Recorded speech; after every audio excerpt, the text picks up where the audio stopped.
Hi, it's Irene's world. It is what it is, and I wonder what it's like in your world. But in my world, I am doing a before and after COVID.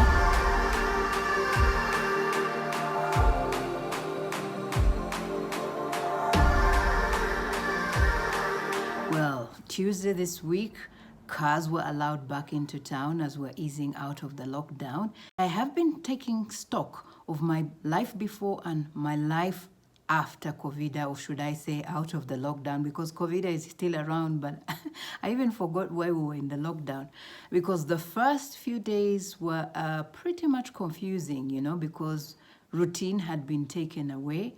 Most of us, if not all of us, were finding identity in the roles and characters that we take on daily, either as a boss, a wife, a mother, a sister, a brother, a student.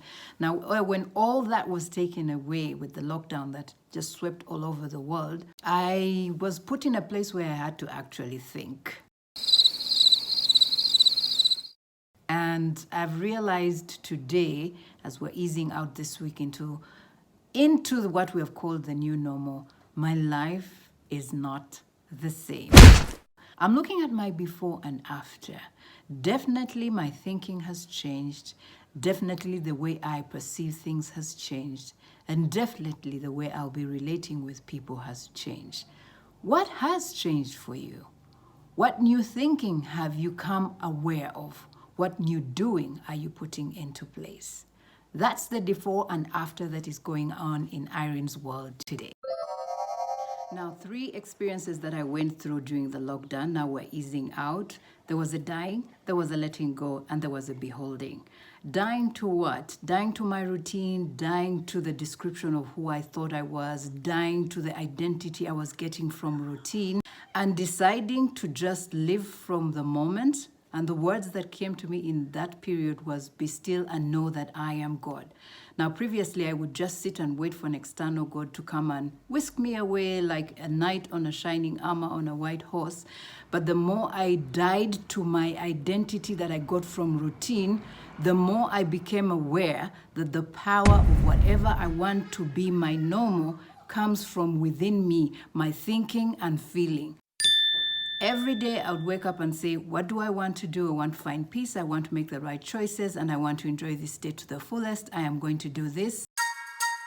And with time, I became more aware of the power within me that charts the course of my day. So my days don't have to be routine. My day just has to be a new thing every day where I'm in control. I've already seen it. I've already felt it. If that's what I want to have for the day, I will stick with that script. So coming from a place where you believed in an external God separate from you to becoming aware that the life force is in you and is you if you lock in. Letting go. Put off the old man and his old way of thinking. I believe the lockdown that came gave me time to be silent. The distractions of this world were silenced for a while. My body had a good rest. It was like a universal voluntary meditation to become aware of the old patterns in you that you had grabbed onto as routine and had defined as the life, to become aware that there's even a higher life. That's why they say, put off the old man with his old ways, put on the new man, and be renewed in the minds of your spirit. And does this old man rear his old head? Yes, he does. But now the way I respond is differently. I become aware of the awareness in me that causes the things around me that become material or matter. So I become aware of my awareness rather than come to my senses. I don't let the senses take over. I let the awareness in me take over. And then from that place, I rescript.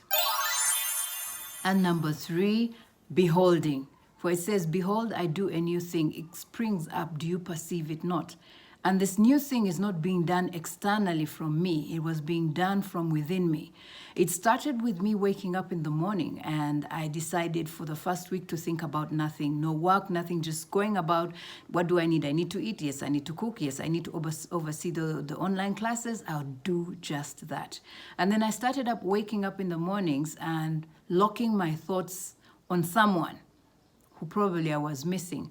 And then I would imagine them speaking to me.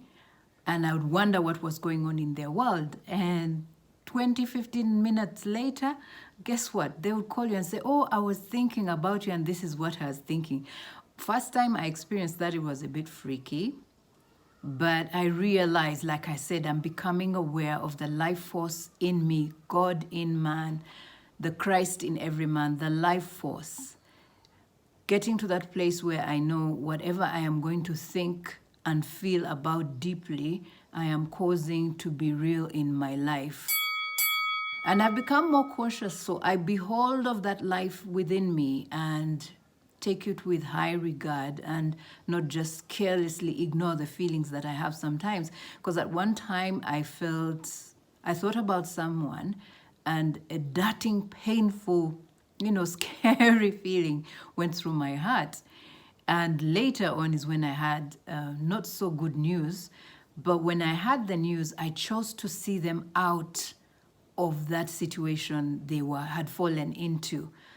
Fear had overtaken them and caused them to go out of their mind. But as I speak now, they have come around. So those are the little experiences I started having during the lockdown, and I thank COVID for that. If you ask me symbolically, I've taken her as having the infinite mind, life force, God in every man, asphyxiating us to say, kill off that old man in you. He ain't gonna advance you in my divine purpose or even advance you in the material world that you seek to have. I mean, just look around, the disparities, the ugliness that have also come out of this, but it's up to you what you choose to focus on, because each one of us have the life force in us, and whatever you focus on, you give life to, good or bad. Whatever you focus on and deeply believe in will become a reality to you. So another thing that COVID has taught me is you create your own world, and that's why I call it Irene's World. But I believe something has changed out of this all lockdown worldwide in your life. There's got to be something that has changed, and you're thinking and you're doing and you're believing and you're relating. And depending how you responded, negative or positive, and that's what you are bringing forth as the child of COVID. The before and after is definitely going to be there. I doubt if people are just going to have a before and before. For some, they came out and they've continued living on the anxious line. Others are probably running away from their fears, and so they're hiding it in activities like raving cars and driving recklessly, excitedly going nowhere and still going around in the same cycle. I hope you didn't miss the opportunity where humanity was being told to be still and know and become aware that they are the life force that chooses what will come forth in this world we call material world or manifestation. I wonder what it's like in your world. I'm believing that you have an after that is better. I'm looking at my before and after, and I like it, and it's going to get better. It's Irene's World, and it is what it is.